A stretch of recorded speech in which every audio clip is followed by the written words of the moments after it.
students, this is Hital Bhandari from HR Institute of Studies.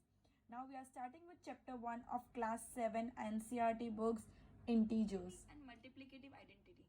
अब identity मतलब क्या होता है कि तुम जो हो वैसा ही दिखना चाहिए, चेंजेस नहीं चाहिए. एक इंसान की आइडेंटिटी क्या होती है, वो खुद, अगर वो खुद एज इट इज सेम रहता है मतलब उसकी आइडेंटिटी सेम है. एडिशन में ऐसा कौन सा नंबर मैं ऐड करूंगी कि जिसके साथ मैं ऐड कर रही हूँ वो नंबर एज इट इज रहेगा. जैसे अगर मैं 5 के साथ ऐसा कौन सा नंबर ऐड कर सकती हूँ कि 5 की आइडेंटिटी चेंज नहीं होगी, 5 ही रहेगा. जैसे अगर मैं 0 ऐड करूं तो 5 + 0 = 5, 6 + 0 = 6. मैं कितना भी बड़ा या कितना भी छोटा नंबर अगर 0 से ऐड करती हूँ तो नंबर ही आएगा एज इट इज. मतलब उसकी आइडेंटिटी चेंज नहीं हो रही है. कभी भी कोई भी नंबर को ऐड करने से उसकी आइडेंटिटी चेंज नहीं होती है. उस नंबर को बोलते हैं एडिटिव आइडेंटिटी. मतलब मैं कोई भी नंबर को उस नंबर से ऐड करूंगी तो वही नंबर रहेगा. जैसे मैं कोई 0 5 से ऐड कर रही हूँ, 6 से ऐड कर रही हूँ, वो 6 5 जिससे पर्टिकुलर नंबर से ऐड कर रही हूँ उसकी आइडेंटिटी चेंज नहीं होगी, वो पर्टिकुलर नंबर ही रहेगा. उसको बोलते हैं additive identity. Additive identity is equal to 0. ये तुमको 1 मार्क में, फिलअप्स में पूछने के चांसेस बहुत ज्यादा हाई है. नाउ मल्टीप्लिकेटिव आइडेंटिटी, ऐसा कौन सा नंबर है जिसको मैं मल्टीप्लाई करूं तो वो नंबर एज इट इज रहेगा.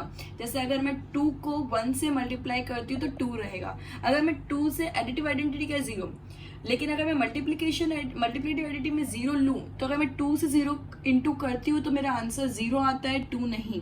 तो मेरी आइडेंटिटी चेंज हो रही है. सिमिलरली मैं अगर एडिटिव आइडेंटिटी में 1 लूँ तो मैं 2 + 1 करूँ तो 3 आता है, 2 नहीं. तो एडिटिव आइडेंटिटी है 0, मतलब 0 ऐड करने से कोई भी नंबर चेंज नहीं होता, उसकी आइडेंटिटी सेम ही रहती. वैसे ही मल्टीप्लिकेशन में अगर 1 इंटू करने से कोई भी number as it is same रहेगा, उसकी आइडेंटिटी चेंज नहीं होती.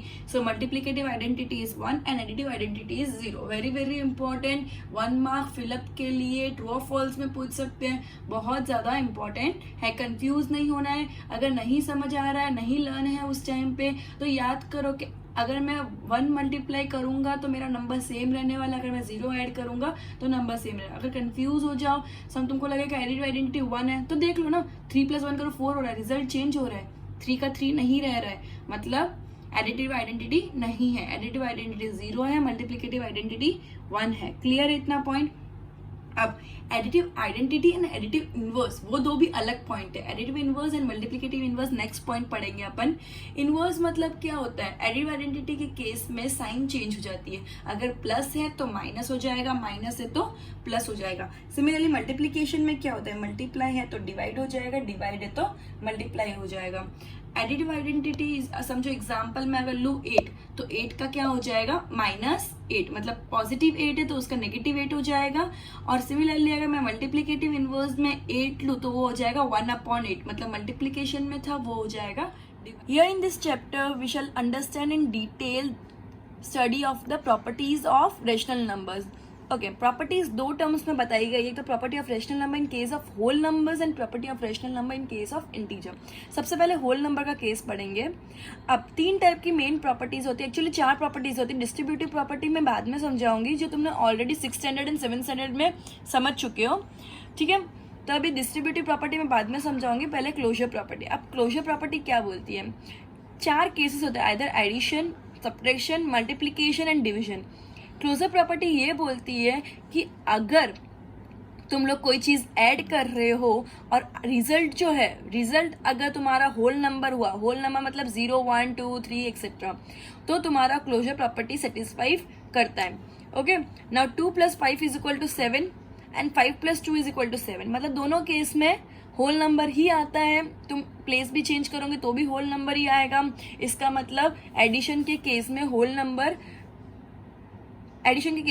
नंबर के केस में क्लोजर प्रॉपर्टी सेटिस्फाई करता है.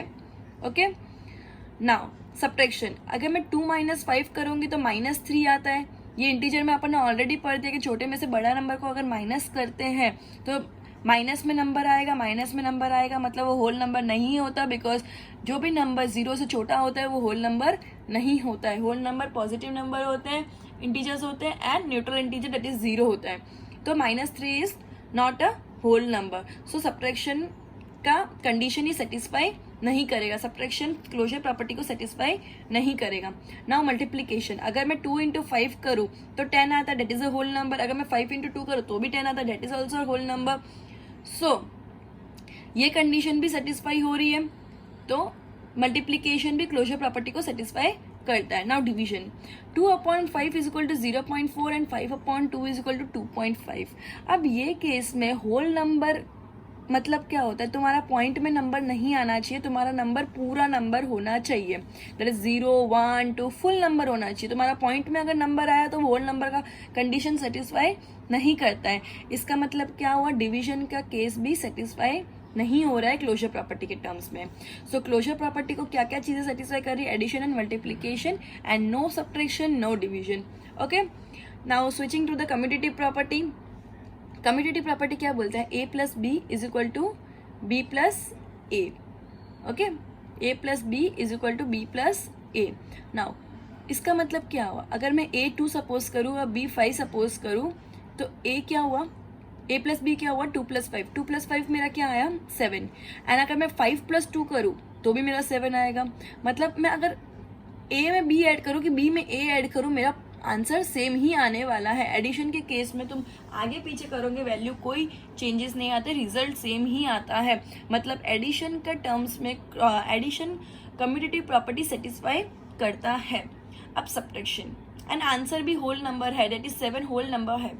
अब subtraction, a minus b is not equal to b minus a, 2 minus 5 is equal to -3।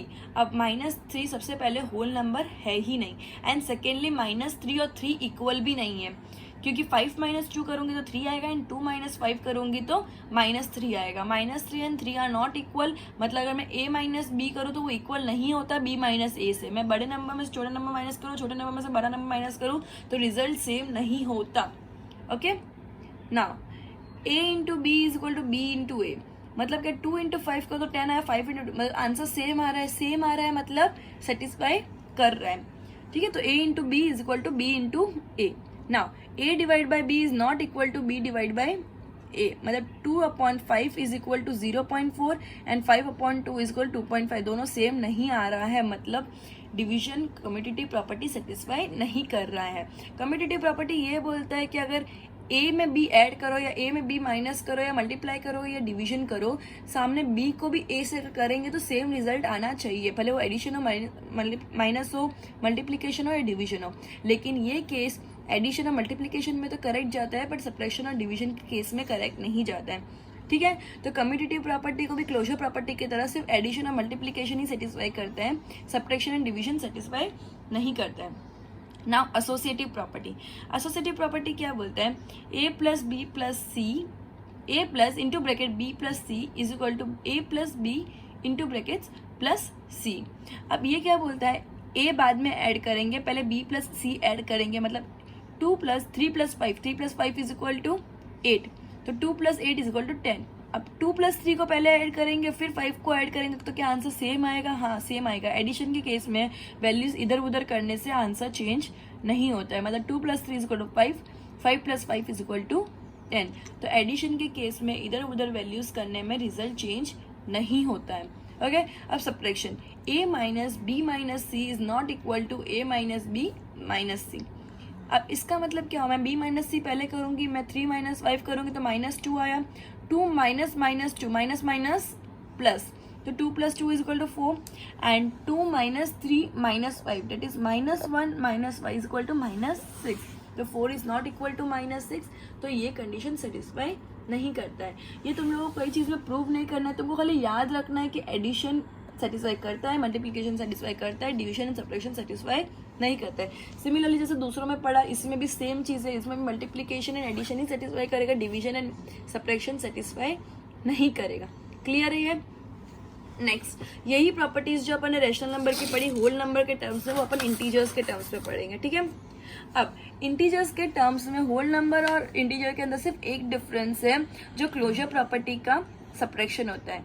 Okay, closure property मतलब क्या होता है, पूरा नंबर होना चाहिए, आंसर पूरा नंबर होना चाहिए, जो अपने पिछले वाले में आ रहा था लेकिन होल नंबर माइनस नहीं होता, इसलिए अपन ने उधर सब्ट्रैक्शन के अंदर कट कर दिया था. इधर 2 + 5 = 7 एंड 5 + 2 = 7. एडिशन के टर्म्स में तो सेटिस्फाई कर रहा है बिकॉज दोनों इंटीजर्स है. जो आंसर है, जो एंड रिजल्ट है वो दोनों इंटीजर्स है, इसके लिए सेटिस्फाई एडिशन करेगा. अब सब्ट्रैक्शन 2 - 5 = -3 एंड 5 - 2 = 3. अब 2 - 5 = -3. अब -3 भले होता लेकिन है तो इंटीजर ना, इंटीजर में नेगेटिव नंबर इंक्लूड होते हैं. लास्ट टाइम अपन ने कट इसलिए किया था, इसलिए नहीं किया था कि दोनों सेम नहीं है, बिकॉज दोनों सेम होना एक कंडीशन ही नहीं है. क्लोजर प्रॉपर्टी मतलब क्या होता है, जो एंड रिजल्ट होता है, जो आंसर होता है वो होल नंबर होना चाहिए, इंटीजर होना चाहिए. होल नंबर के केस में होल नंबर था तो होल नंबर तो 3 था ही नहीं, -3 था ही नहीं बिकॉज 0 से शुरू होते हैं होल नंबर. इंटीजर के केस में -3 भी इंक्लूडेड होता है बिकॉज नेगेटिव नंबर्स भी इंटीजर्स होते हैं. सो ये वाला केस में, सब्ट्रैक्शन के केस में -3 भले आया तो भी ये सेटिस्फाई करता है बिकॉज ये इंटीजर है. मल्टीप्लिकेशन, डिवीजन सब कुछ सेम है. कम्यूटेटिव प्रॉपर्टी पूरा सेम है. एंड कम्यूटेटिव प्रॉपर्टी में अब तुम बोलोगे मैम इधर भी तो -3 आया तो इधर इंटीजर, -3 तो इंटीजर है तो क्यों सेटिस्फाई नहीं हो रहा, क्योंकि कम्यूटेटिव प्रॉपर्टी ये बोलता है कि जो a + b है is equal to b + c. मतलब a + b और b + c दोनों equal, a + b and b + a दोनों इक्वल होना चाहिए. ये मैंने बाई मिस्टेक c लिख दिया, it's a + b is equal to b + a - b equal होना चाहिए. अगर इक्वल नहीं हो तो सेटिस्फाई नहीं करता है. अगर हम वैल्यू को इधर उधर कर देंगे तो माइनस के केस में प्लस माइनस का डिफरेंस हो जाता है, जिसके लिए वैल्यू इक्वल नहीं होती. -3 इज नॉट इक्वल टू 3. इसके लिए कम्यूटेटिव प्रॉपर्टी सेटिस्फाई नहीं करेगा. क्लोजर प्रॉपर्टी में पूरा नंबर आना चाहिए, इसके लिए क्लोजर प्रॉपर्टी सेटिस्फाई कर रहा है बिकॉज वो इंटीजर है, मैटर नहीं करता वो इक्वल है या नहीं. क्लियर है ये point. Multiplication, division exactly same, associative property पूरा सेम है. क्लियर है ये. तो प्रॉपर्टीज का पॉइंट एकदम क्लियर होना चाहिए तो ही तुम. 1 exercise 1.2 write down a pair of integers whose sum is -7. अब ये चीज में अपन को क्या करना है, जो भी इंटीजर्स मतलब नेगेटिव भी हो सकता है, पॉजिटिव भी हो सकता है, उनका सम या डिफरेंस ढूंढना है. तो अपन क्या कर देंगे, पहले सम इज -7 बोला, 2 ब्लॉक बना दिया, बीच में प्लस की साइन रख दी. आंसर -7 है, अपन को पता है. ये जो 2 ब्लॉक है -3 और -4 जो मैंने लिखा है वो खाली रखेंगे पहले. फिर अपन देखेंगे ऐसे दोनों से 2 इंटीजर्स को ऐड करके -7 बनता है. तो ऐसे बहुत सारे चांसेस होते हैं. तो मैंने 3-4 एग्जाम्पल्स लिखे हैं, तुमको एक ही लिखना है, ठीक है. तो -3 + -4 करूंगी क्योंकि माइनस प्लस अल्टीमेटली माइनस होता है. तो -3 - 4 क्या होता है, -7. -5 - 2 -7. -8 + 1 -7. क्योंकि बीच में एडिशन का साइन कंपलसरी होना चाहिए. मतलब ये क्या हुआ कि 2 इंटीजर के बीच में प्लस होना चाहिए और उसका आंसर -7 होना चाहिए. तो मैं -8 + 1 लिखूंगी तो भी -7 आएगा. इधर मैं -9 + 2 लिखूंगी तो भी -7 आएगा. तो ऐसे बहुत सारे आंसर्स हो सकते हैं है. तो तुमको पहले क्या करने का, 2 ब्लॉक बनाने का, बीच में प्लस की साइन लिख देने की और लास्ट में खाली -7 लिख देने का. फिर देखने का कैसे क्या क्या चांसेस आएंगे जिससे -7 कंक्लूजन निकलेगा. Next difference is -10. अब डिफरेंस इज -10 मतलब 2 ब्लॉक के बीच में साइन आनी चाहिए माइनस की एंड आंसर आना चाहिए -10. तो 0 - 10 -10 हुआ, 4 - 14 -10 हुआ, 1 - 11 -10 हुआ एंड -5 -10 हुआ. Because minus plus and sign of greater number तो दोनों सेम ही नंबर है तो अल्टीमेटली माइनस ही आएगा. क्लियर है. ओके.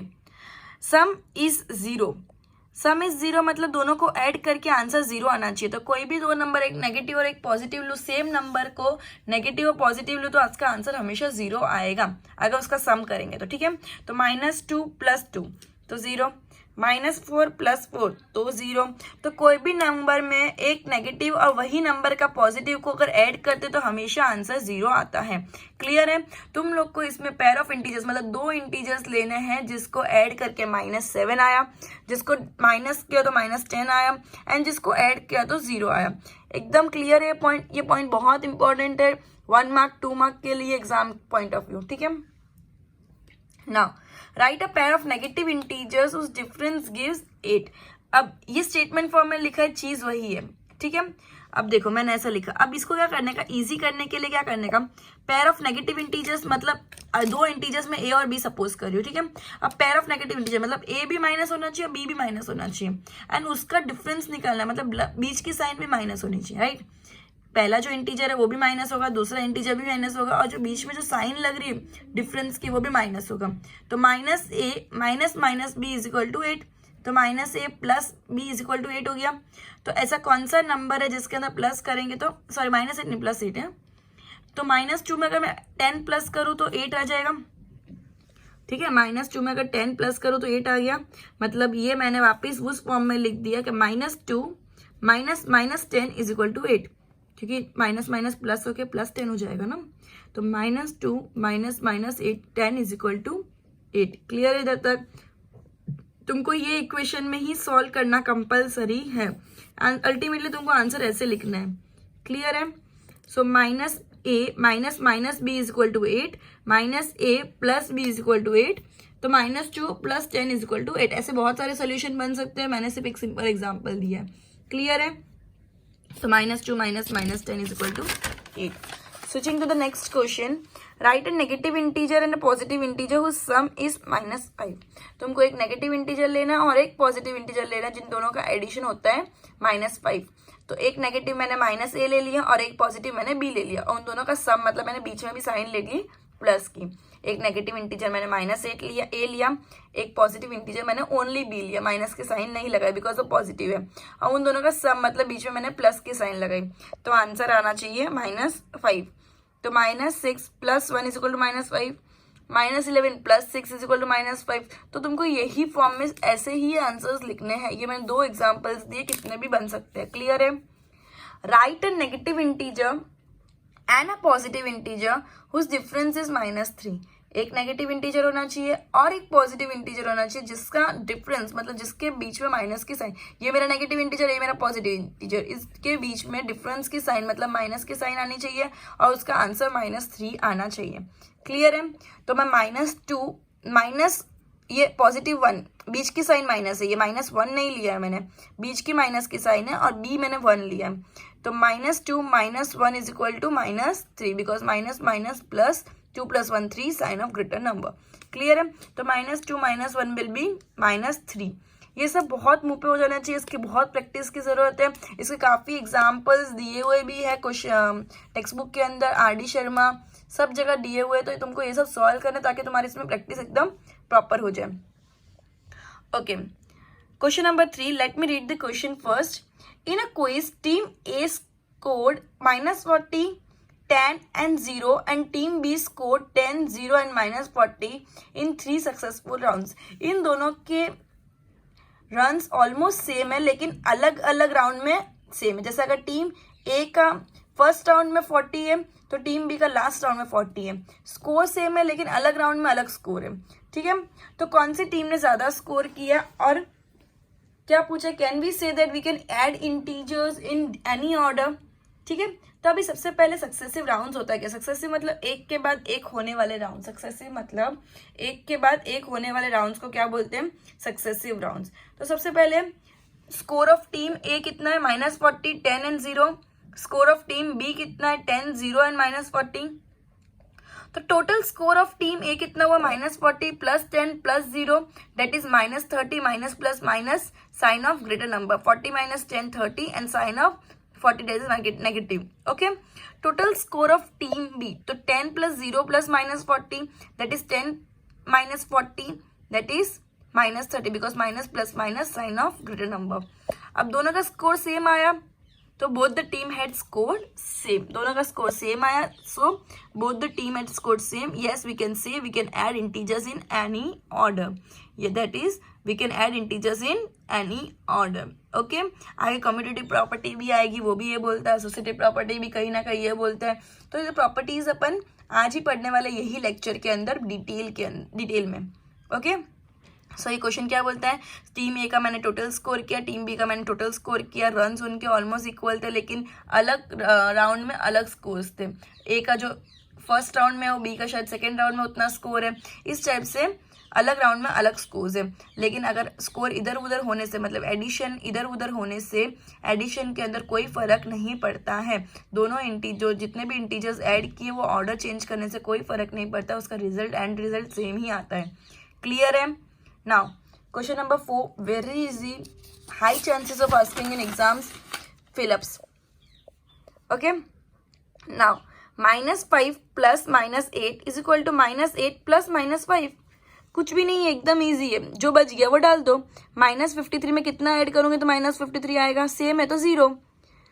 17 में मैं, ये एडिटिव आइडेंटिटी हो गया दोनों, 17 वाला और माइनस है। अब 17 में कितनी ऐड करूंगी तो 0 आएगा, तो 17 में -17 कर दूंगी, मतलब पूरा का पूरा हटा दो तो 0 आ जाएगा। 17 में से 17 माइनस कर दो तो 0 आ जाएगा। 13 plus -12 is plus dash is equal to 13 plus -12 plus -7, तो ऑब्वियसली -7। ये कौन सी प्रॉपर्टी हो गई? Associative property. कौन सी प्रॉपर्टी हो गई? Associative. a plus b plus c is equal to a plus b plus c, a plus b into bracket plus c is equal to a plus into bracket b plus c, ये हो गया associative property, तो इसके अंदर -7 आएगा। Next, a plus b plus c is equal to a plus b plus c, ये भी associative property है। -4 प्लस 15 प्लस -3 या -4 प्लस 15 प्लस -3, रिजल्ट सेम ही आएगा। दोनों एसोसिएटिव प्रॉपर्टी है, बीच की दो एडिटिव आइडेंटिटी है, एंड उसके पहले एक नॉर्मल कैलकुलेशन है। क्लियर है इधर तक? आज का लेक्चर इसके साथ ही एंड करेंगे। Good bye.